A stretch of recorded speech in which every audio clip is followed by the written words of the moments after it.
Hey, how do you feel about creating a device with an outdated processor? Wow, that sounds amazing.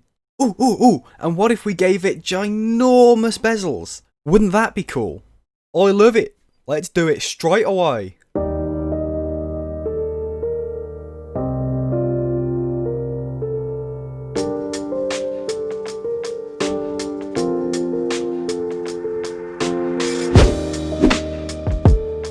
Microsoft first announced the Surface Duo all the way back in October 2019 to generally positive feedback from critics. The dual screen design and 360-degree hinge were really exciting at the time, and now that the device is set to release this September, discussion time. But before we get into the video, I'd just like to remind you lovely people that I do stream every Monday, Thursday and Saturday over on Twitch, so come along and ask me any questions you have about tech, streaming tips, and let's discuss the real reason Minecraft is made of squares.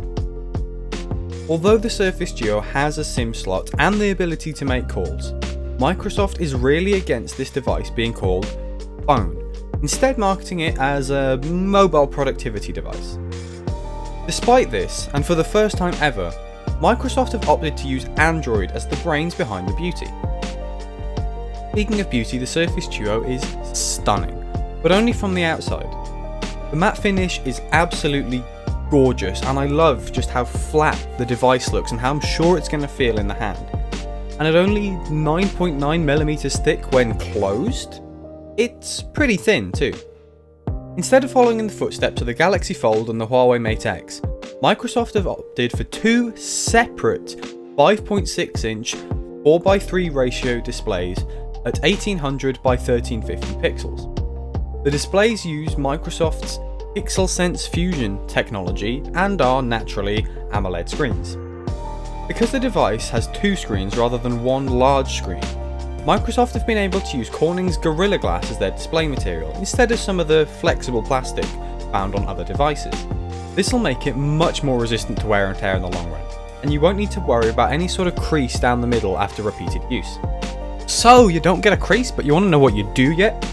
Absolutely huge bezels. Like seriously, these things look like they've waltzed straight out of 2015, and it's not like they're even necessary. The fingerprint scanner is on the side of the device, and the camera at the top takes up less than a third of the width of the top bezel. It is nuts.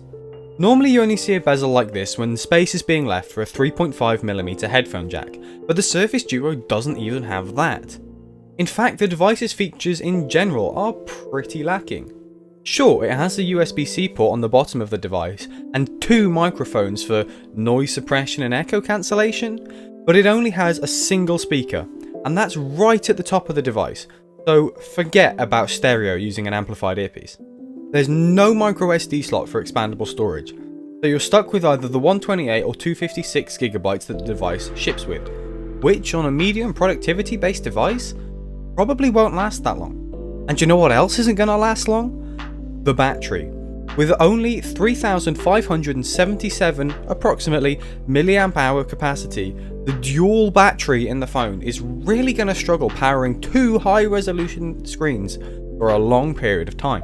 If you decide to pick up the Surface Duo as your daily driver, as some people may well do, you're going to be missing quite a few features that you would expect from a high price flagship these days.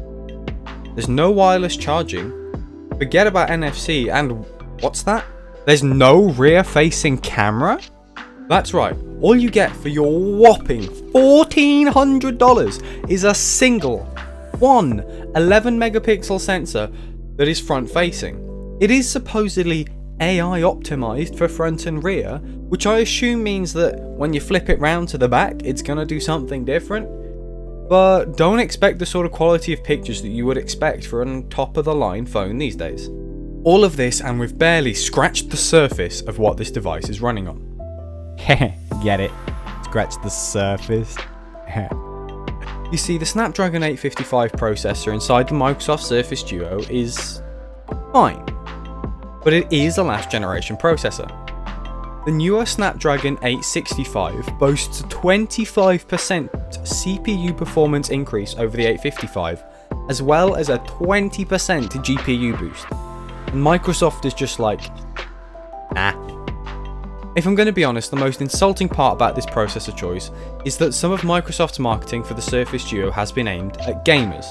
As a gamer myself, I know how important it is for gamers to have the latest technology, and Microsoft, as one of the big three console manufacturers, should know the same.